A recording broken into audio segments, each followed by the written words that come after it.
Hello viewers, আসসালামু আলাইকুম। আজকের ভিডিওটা আমার হ্যান্ড প্রিন্ট ওড়নার উপর কীভাবে সহজে হ্যান্ড প্রিন্ট ওড়না তৈরি করা যায় সেটা আমি এই ভিডিওতে দেখাবো।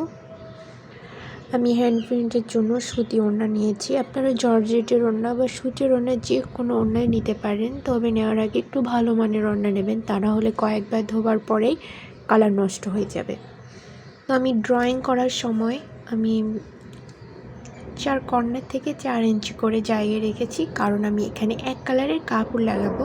সেটাও আমি অন্য ভিডিওতে দেখিয়ে দেবো যে কীভাবে আমি কাপড় লাগিয়েছি, কারণ কাপড় লাগানোর সময় এই কর্নারটা ভালো দেখা যায় না,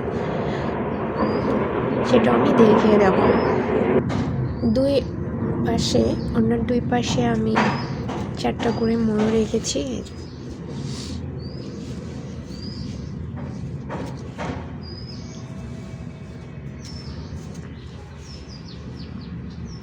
এটা খুবই সহজে তৈরি করা যায়, যারা কখনোই হ্যান্ড প্রিন্ট করেননি তারাও সহজেই করতে পারবেন, এতে কোনো ঝামেলা নেই। আর আমি মাল্টি কালার এই কারণেই দিয়েছি, যারা কখনোই হ্যান্ড প্রিন্ট করেননি তারা মাল্টি কালার দিয়েই তৈরি করার চেষ্টা করবেন। যদি আপনি এক কালারের যে কোনো একটা কালারকে যদি বেছে নেন, তো সেই ক্ষেত্রে ফুলগুলোকে অনেক সুন্দর করে তৈরি করতে হবে, আঁকতে হবে, তা না হলে ভালো হবে না। তো সেই ক্ষেত্রে আপনাকে মাল্টি কালার নিলে অত বেশি একটা সুন্দরভাবে ফুলটা করার প্রয়োজন হবে না, কারণ এমনিতেই অনেক কালার থাকবে, এমনি ফোকাস হবে। হ্যান্ড প্রিন্টের জন্য একটু বড় সাইজের ফ্রেম লাগে। প্রিন্ট করার সময় খেয়াল রাখবেন যে কাপড়ের যেখানে আপনি ফ্রেমটা সেট করেছেন তার নিচে যেন ওড়নার কোনো অংশ চলে না যায়, তাহলে সেখানেও প্রিন্ট হয়ে যাবে, ভালো দেখা যাবে না। 2-3টা ব্রাশ হলেই হবে, বেশি ব্রাশের কোনো প্রয়োজন নয়।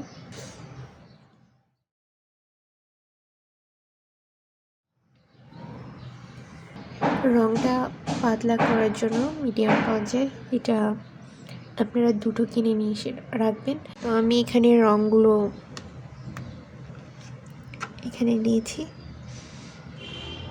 এটা সবার বাসাতেই আছে, যাদের বাসাতে ফ্রিজ আছে। এটা আইস কিউব করার জন্য ব্যবহার করা হয়। এটা ধোয়ার পরে আমার প্রিন্ট শেষ হয়ে গেলে ধোয়ার পরে এটা রঙটা উঠে যাবে, তখন ক্লিয়ার হয়ে যাবে, এটা আবার ব্যবহার করা যাবে, কোনো সমস্যা নয়।